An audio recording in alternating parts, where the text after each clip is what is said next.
va voir ici comment relier deux éléments d'un réseau. Pour ça, on va déjà ajouter quelques éléments sur notre réseau. Donc, je vais dans End Devices et je vais choisir par exemple deux laptops, c'est-à-dire deux PC portables.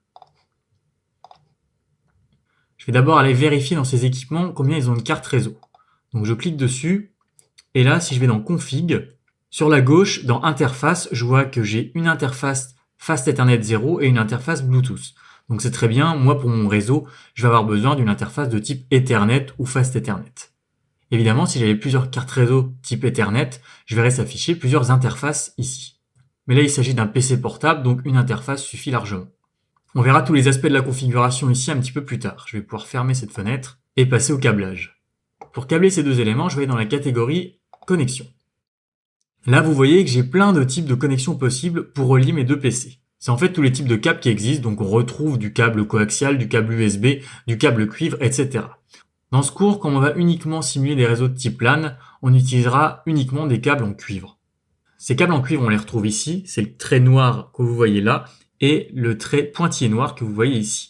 Donc la différence entre les deux, c'est que le premier, c'est un copper straight through, c'est-à-dire un câble droit en cuivre, et le deuxième, c'est un câble crossover, c'est-à-dire un câble croisé en cuivre. J'explique juste en dessous dans le cours la différence entre les deux, mais en gros, pour résumer, les câbles croisés vont servir à relier des équipements qui sont de même type. Par exemple, deux PC entre eux, un PC et un serveur, un PC et un PC portable, etc.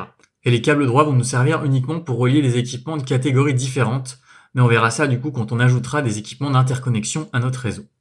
Ici donc, pour relier mes deux PC portables, je vais utiliser un câble croisé. Pour l'ajouter, c'est très simple, il suffit de cliquer dessus et d'aller cliquer sur les deux éléments que je veux relier. Alors quand je clique sur le premier élément, on me propose sur quelle interface du PC portable je veux connecter mon câble. Donc là, c'est un câble réseau en cuivre, je vais évidemment le connecter sur mon interface Fast Ethernet 0. Si j'essaie de le connecter sur une interface USB, vous pouvez essayer, ça ne marchera pas. Donc je choisis Fast Ethernet 0. Et même chose, je clique sur le deuxième PC, et pareil, je vais sélectionner la deuxième interface. À partir de là, les deux interfaces sur mes PC sont prises, je vais donc pas pouvoir utiliser un autre câble réseau en cuivre pour relier le premier laptop avec un autre élément. Une fois que les deux éléments du réseau sont reliés et sous tension, vous voyez un petit triangle vert s'afficher, ça veut dire que tout est OK.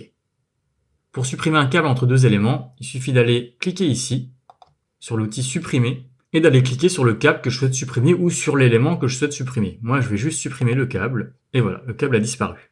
Je vais vous montrer maintenant une deuxième manière de relier des éléments, c'est-à-dire sans se préoccuper du type de câble qu'on veut mettre. Il y a une option très pratique qui permet de sélectionner automatiquement le câble. En cliquant sur cette icône ici, cette espèce d'éclair orange, je clique dessus, et j'ai juste à cliquer sur les deux éléments que je veux relier. On me demande même pas sur quelle carte réseau je veux les mettre. Automatiquement, en fait, le logiciel va choisir la bonne carte réseau avec le bon câble. Donc ça, c'est hyper pratique quand on veut créer une architecture rapidement sans avoir à se préoccuper du type de câble qu'on va mettre. Enfin, dernière chose, vous voyez que si je mets mon curseur au niveau du câble, j'ai des petites informations qui apparaissent, notamment FA0 des deux côtés. Ça veut simplement dire que mon câble que j'ai ajouté est connecté sur l'interface Fast Ethernet 0 des deux côtés.